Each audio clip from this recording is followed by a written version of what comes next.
Hello guys, welcome to the another vlog. मैं हूं आपका अपना मोहर। स्वागत है आपका अपने यूट्यूब चैनल मोहर व्लॉग में।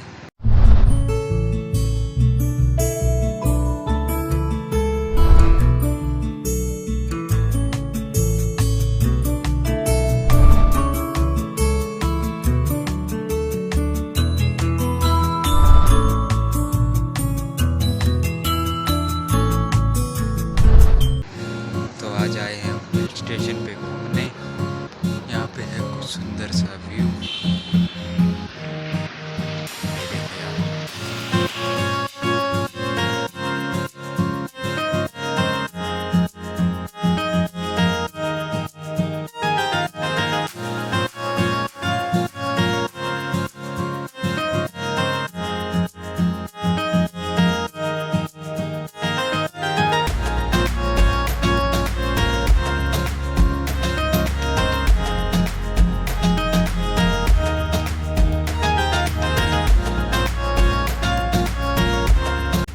तो अभी पहुँचे हैं हम यहाँ पे। ये है अपनी स्कूटी, ये है अपना बंटी भाई।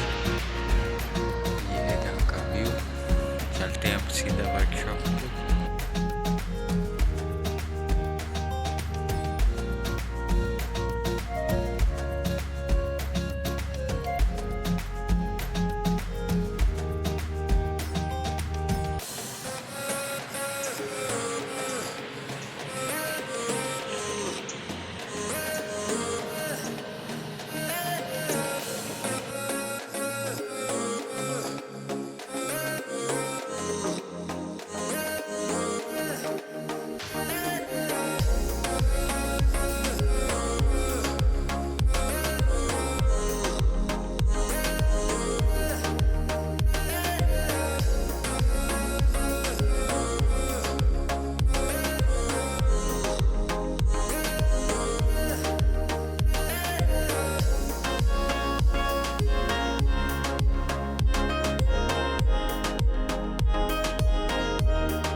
अभी हम पहुँचे हैं। अभी आए हैं बर्गर खाने। ये है कुछ यहाँ का व्यू। ये हो रहा है अपना बर्गर तैयार। दिखाता हूँ मैं आपको कैसे बनता है बर्गर।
साले।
सो अभी हो गया है बर्गर फिनिश। ये बन रही है मोमोज। तो चलते हैं वर्कशॉप पे, मिलते हैं आपको वर्कशॉप पे।